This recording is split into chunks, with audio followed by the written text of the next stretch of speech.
and welcome to the first episode of what I'm calling That's What Miriam Said. Today I want to talk about sickle cell anemia and insecurities. I talk about a lot of things, but I realized that this is something so personal to me, so close to me, and I haven't talked about it, and I feel it's about time because it's so important for people like us to hear from people like us, if you know what I mean. If you have sickle cell, it's very important and very empowering when it comes to representation. You want to hear about the experiences of people like you, because there are so many times you find yourself in situations where you feel like nobody understands. And as much as we all have sickle cell, first of all, there are different kinds of sickle cell, but no matter what, nobody could understand 100%, right?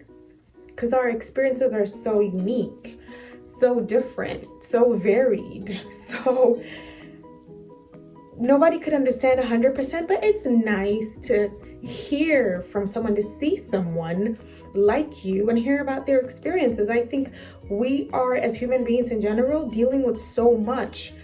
And sometimes we greatly underestimate the power of hearing people's stories.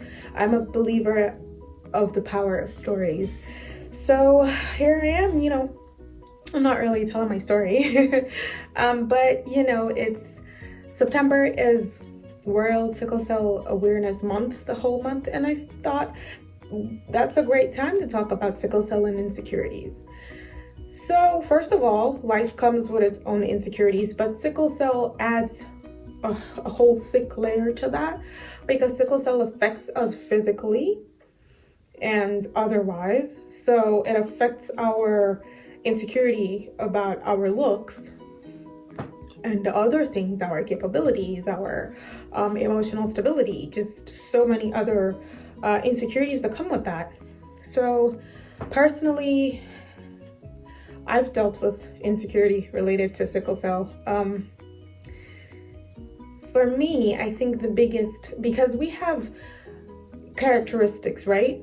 For those who know, when you have sickle cell, there are some physical characteristics that you might have. You have a different coloration of your eye. You have pale lips. I'm intentionally not wearing lipstick today because I want you to see what I mean by pale lips. You have certain kind of elongated limbs, and they're quite thin. I'm not thin here, but they could be thin but elongated. There's a particular kind of forehead. Those who know what I'm talking about know what I'm talking about. There's a bigger stomach. There could be, because it's like a pick and choose, or sometimes you see someone who has all of these, sometimes a person has just one or two. There are usually gait issues from complications. So many things. A lot of people look really emaciated, just so many things that could on a normal day make you feel very insecure about yourself. So for me, I struggled with some of these. I don't want to mention everything, but I think the main one is the one that you can very clearly, easily see, and that's the pale lips. And I'm telling you, it was not a big issue for me at first. But there was a time I had to be on TV, and we did like a little pre-shoot, and we were watching it back, and my colleague, and I don't think she meant harm. I know she didn't mean any harm, but she was like, oh, I think she calls me feisty, and she's like, feisty?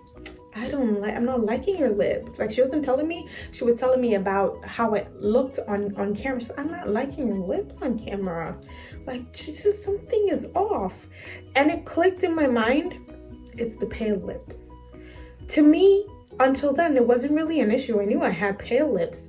I don't know if you can see, like, they look pale. Most people, they have like pinker or darker lips, but it looks kind of pale, like the color of plasma. To be honest, it doesn't look great on camera. it looks better when there's a little more color. So she said that she couldn't understand what was wrong, but it jumped at me. I'm like, it's the pale lips. I knew I had pale lips. I hadn't bothered about it ever. But at that time, I could see it and I was like, oh my God, it kind of really doesn't look nice, because she had pink lips. She was wearing lipstick and it looked really nice. And I was like, oh my God, it just clicked on me. It just dawned on me like, wow, it's just not nice on camera. So, because I was at a job where, I could be asked to fill for somebody on TV or something. There were times I would know I would be on TV. There were times I would not know. So I was like, you know what, Miriam, the solution to this is just wear lipstick every day. Before then, I loved lipstick, but it wasn't a do or die thing. Like, if I forget to wear lipstick, the world isn't gonna end. But from then I was so conscious. I was like, I don't want to look like that on TV. It doesn't look nice. So, Miriam, you have to wear lipstick every day to work, just in case you have to be on TV. And I did that. And then it became like it was a must. If I forgot my lipstick, oh, it was a problem. And that was a really heightened state of insecurity. And I suffered through that for a long time. Like, I started wearing lipstick not just because I wanted to. I felt I needed to because I wanted to look normal. I needed to because I didn't want to be the person who looked like a little fish, on camera or in the picture. Because I don't know, it just, pale lips, I don't know, they kind of remind me of a fish. I don't know why, but they do. So I had that at the back of my mind. So I became more proactive about wearing lipstick. But to be honest, in retrospect, I was wearing it for the wrong reasons. And I don't know what happened, but one day I looked in the mirror and I was like, the pale lips, they're pale, but that's who I am. That's how I was created, Now I'm fighting not to do it in this video, but mostly I do this a lot. And when I do that, it becomes a little pinker for a little while and then it goes back. But then I realized when I wasn't wearing lipstick, I was doing that a lot. And I'm like, I just felt like a fraud. I felt like, Miriam, who have you become? Who have you turned into? Like, this is not you. You're so confident and self-assured. Now, if you're not wearing lipstick, you're like a shadow of yourself. And that made me so sad. And I was like, this can't be life. I'm not responsible for my pale lips. There's nothing I can do. As long as sickle cell resides in me, my lips are going to be pale. So am I going to be hiding behind lipsticks forever and feeling not good enough when I'm not wearing lipstick? And I'm like, and trust me, this went on for a long time before I had this talk with myself. And I was like, no, it doesn't look good on camera, but so what? It's who you are, so what? Like, I don't want it to be a do or die thing. I want it to be, if I know I'm going to be on TV, I want to look nice. Maybe I want to wear makeup. Okay, that's fine. But the day that I feel like, no, I'm not in the mood, then it's okay. I should still be able to go on TV or do whatever, go anywhere, feeling as confident as ever. I don't want to be a shadow of myself because I'm not wearing lipstick, because I have pale lips. So it was not easy, but I began a journey back to myself. Like, Miriam, you're not going to look at your pale lips as a minus. It's how you were born, and people need to see you for who you are and like you for what's inside. And if they want to say, Miriam, we don't want you feeling for this person on TV because your lips look pale and you didn't bring lipstick, then that's fine. That's fine, but I felt like I'm tired of feeling this way. I'm punishing myself for something that's beyond me, for something so inconsequential. It's just lips. So it wasn't easy. It sounds easy to just say, oh, I'm just gonna get over my insecurity. It's not easy. It's not easy. So it was really slow, and I kept trying to tell myself, and I kept stopping myself. Like, when I'm about to grab the lipstick before I go out, I'm like, Miriam, do you really want to wear lipstick today, or are you trying to hide? And I had to tell myself, I don't feel like it, so I don't wear it. And then I go like, I feel like it today. I'm not trying to hide. And then so I started questioning my motive for wearing lipstick and it was a slow journey, but eventually I went back to my old self, and it was like, it felt amazing. And that's who I am now, and I'm so happy. that I transitioned back to the real me. It's just not easy because people will judge you for how you look. In addition to, because we have so many insecurities. You feel insecure because sometimes you say, yes, oh, I'll be there, but you're not feeling fine. And you can't go. And people start feeling like, we can't even trust her yes to be a yes. You're feeling insecure about that. You're feeling insecure about your looks. You're feeling insecure about the fact that sometimes you can't deliver on things you said you could deliver on. So it's so much. It's so much, and there is no solution for it. I don't have a solution for it, but I'm just doing this video to tell you that if that's what you're going through, it's not just you, and it's not a horrible, unspeakable thing. It's a thing we need to speak about, and that's why I'm speaking about it. You're not alone. It comes with the territory. You know, people on a normal day get insecure about so many things, but sickle cell just makes it worse. So I want you to know it's not just you. I want you to know that you are perfect the way you are. None of us got to decide how we would be created, physically and otherwise. You didn't choose this life. You're making do with it. So when life is unkind to you, the best thing you can do for yourself is be kind to yourself. So please be kind to yourself. Like, don't be torturing yourself over things you have no control of. And I know it sounds easy, it's not, but try. And it's gradual, right? It could be a process, but just tell yourself that, you know what? I didn't choose to be born with sickle cell. I didn't choose all the complications. I didn't choose all the judgment. That's tough enough.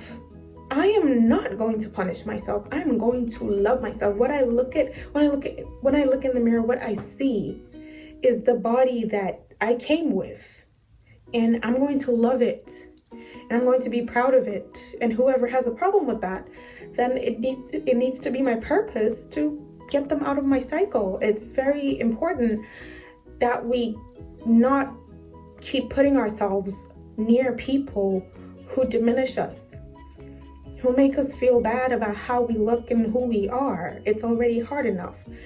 So really, my tip is just love yourself. And I know it's very difficult, but be kind to yourself, because the world really isn't. As a person with sickle cell, as a person with disability, the world shits on us in so many ways. So you cannot join the world to do that. You need to be kind to yourself. Tell yourself, this is the face I have. This is the body I have. I'm gonna love it no matter what. And it's gradual, and I hope you find your way back, like I did. Find your way back to loving yourself, flaws and all, everything, sickle cell traits and limitations and all. Like, look, this is what I have to work with, and I'm gonna love it. And whoever doesn't, then it's okay. They don't understand, but I don't have to keep them around me. So just to encourage us, I asked on my social media and for submissions through my website for people to just share words of encouragement, and some people sent through. So I'm going to read. I received 4 messages that I'm going to share with you. So Kathy said, how you see yourself is what matters. You are beautiful. And I think the more we say it, the more we need to believe it.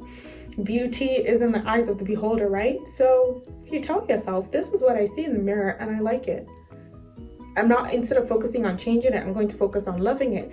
Maybe if we repeat that to ourselves enough times, we will believe it. Another person, Halima, says, God created us all perfect. You are in perfect form. And I absolutely agree with that. I mean, what are you gonna do? What are you gonna do? This is the body we have. What are we gonna do? I think for me, it's better I focus on other things that I can change. This is something beyond me, so I'm not gonna focus on it, because all that makes me do is hate myself. David said, drown out the noise. God made you in his image. Please love yourself. Very helpful, very helpful. Again, just drown out the noise. Sometimes the noise comes from you, right?